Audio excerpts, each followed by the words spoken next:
So a lot of, I'm in a lot of groups and a lot of rowing groups, and some of you are here because somebody has brought you from that group, or you've seen me in those groups. So one of the questions that people get asked a lot is related to wrist, forearms, and elbow discomforts. And there's these common things that we go to as answers. One, make sure you have a nice loose grip. If you have questions on these, I'll tag you in a video. Just let me know below. But nice loose grip. Where are you holding? Are you wide? Are you kind of really narrow on that? Where are you pulling to? What's going on with your elbows? Are you death gripping? Those are kind of the most common things that we go into. Now, I've been rowing for charity for the past, I guess it's been 2 weeks now. I think it might be 2 or 3 weeks. I don't really know. But as I'm getting fatigued doing these, I'm like, I'm starting to feel it. And I pay attention to what have I changed as I got more tired. So one of the things that no one ever really mentions with it, and I'm going to try to explain in easy terms, because if you know me, I like to be nice and simple for you guys. Think about that first stroke we take, where it feels really difficult. Like we want to grip a little bit more. We have to get that little oomph, and it's just hard to get that fan wheel spinning. Now, as you're rowing, when you're at the catch, now I've got a whole video on this too, but we talk about not rounding our backs.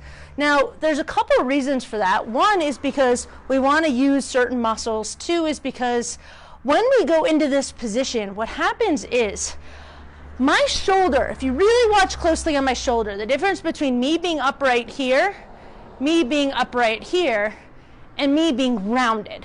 There's 3 different positions that my shoulder is in.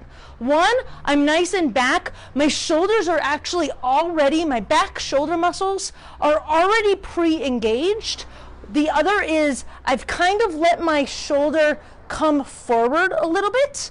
And then the third one is that really, really rounded stage. Now, when we go into either that 2 or that 3, the first thing that happens, and let me just take a few strokes because we don't want to use that first one as our example. When we get to that front position, what happens is, as I start to push with my legs, there's gonna be a tension point that happens just like on that first stroke. And in order to get that handle to come with me, it has to load through my arm, through my forearms, into my shoulder, into my core, to my legs to move with me.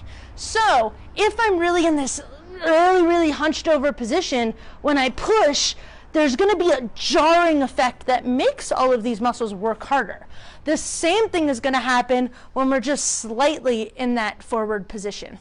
So one of the ways that you can take some pressure off of that area is literally just by preloading my shoulders, so bringing my shoulders back. When I get to the catch, this is my position. I'm not reaching anymore. I'm sitting up nice and straight. And then what happens is when it gets to that tension point, I can basically start to load my shoulders more and initiate the movement from my back shoulder blade muscles as opposed to from my forearms. And that's going to take a ton of pressure off of your forearms and help get that connection between everything and make you more efficient and more powerful.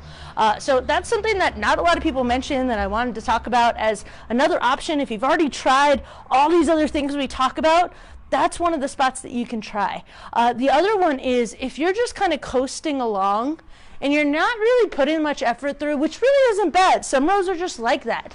But when you do that, if you really try to push with your legs, it's going to help get you past that little pressure spot where you feel like you need to tighten up your hands. So it's also going to help when you really learn to push through your legs to help you get through that connection. Because ideally what's happening is my legs are doing the movement, it's moving through my body to my arms. So not really the opposite. Otherwise it's kind of a disconnection where there's a force point that happens here where it's tough and a force point here where it's tough, and then everything comes into that middle part and your core's got to be that connecting point, as opposed to if you're already loaded, I've already engaged everything, my core is strong, I'm ready to go, all that power can go through your legs and get everything moving. So that's one of the things I wanted to mention. If you're having some forearm or elbow stuff, really pay attention to what's happening at the catch. But in terms of when you actually start pushing with your legs, what's happening? Are you starting to grip a little bit more? Especially if you've already tried all these other things that everyone mentions. I've got another video on those things. If you've got questions on it, just let me know, and I will tag you in it. Hey Nora, thanks for joining. So I hope that you guys find that helpful. As I was rowing, I was focusing on that kind of thing, and I just wanted to share it with you guys, especially since I see a lot of people talking about elbow and forearm stuff.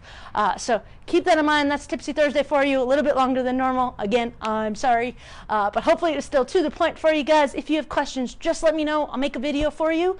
I try to literally fill this with the things you guys ask. So let me know if you've got questions.